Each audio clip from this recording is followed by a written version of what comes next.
keys, only to find I had left them in the lock on the outside of the door to our apartment all night long. Oh, good grief, why hadn't I just put a sign on the door inviting all the neighborhood burglars in for a cup of coffee and a donut? I laughed about it at the time, but you can bet I made sure my keys were safely on the counter after that. It got worse after my two children, Michael and Brittany, were born. What if someone broke in and stole the kids from their beds? Would we hear them? Would we wake up? Jeff would try to reason me out of my fear.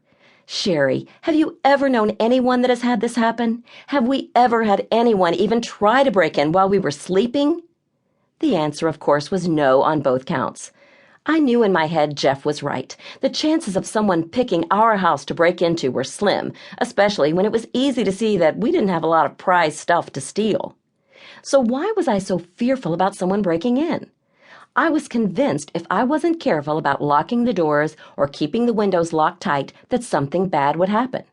I felt compelled to ensure our safety, as if not checking the locks would somehow signal to all the bad people in the world to come running. Where did this compulsion come from? As a little girl, I remember my dad's nightly routine was to check every lock on every door as he went around turning off the lights for the night.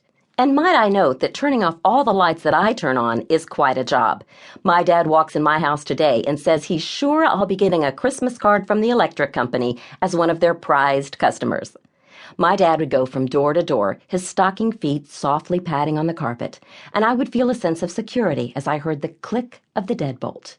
We're all safe and snug for the night.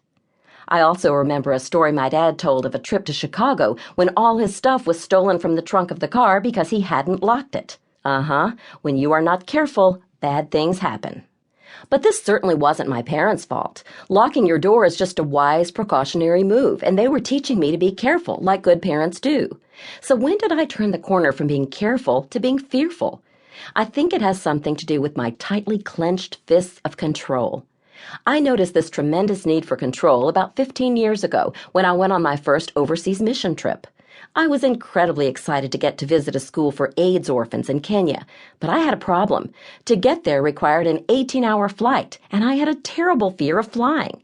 I could handle short flights, although it required a peek into the cockpit to see if the pilot was indeed old enough to shave, and did I smell alcohol in his breath? I wasn't a fan of bumpy air and felt completely out of control when the plane would bounce around. How long will this last? How bad was it going to get? I didn't have the answers and couldn't do anything but sit there and nibble on my miniature bag of 5 peanuts. Really, I was less focused on my fear of falling out of the sky and being smashed to bits than on my extreme need to end the turbulence. I knew in my head that turbulence was hardly ever the cause of injury or death. My dad had been an engineer for an aircraft company for 40 years and had explained the science of flying to me many times.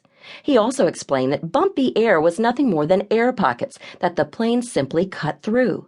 But for me, turbulence was scary, and I wanted to stop it that very minute.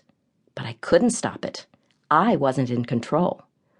I remember thinking that if I had to sit strapped in that seat of torture all the way to Kenya, I would lose my mind.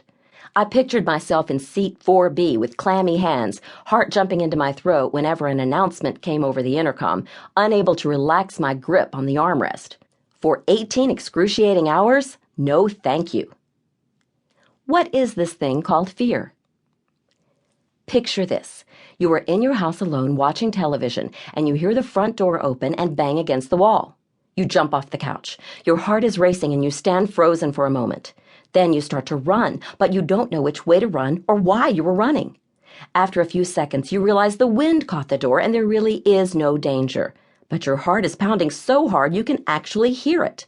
Without you doing anything intentional, your breathing increased, your muscles tightened, and the blood vessels in your eyes started pumping more blood to your pupils so they would expand so you could see better. Your hands started to sweat and your tummy jumped up into your chest. You are not going crazy. This is your body initiating the fight or flight response that is critical to any animal's survival. So what is this weird thing called fear?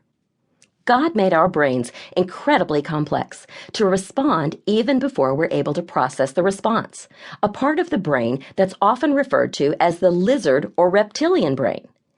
Fear starts with a stimulus that triggers chemicals in the brain that signal your heart, blood, and muscles to get ready for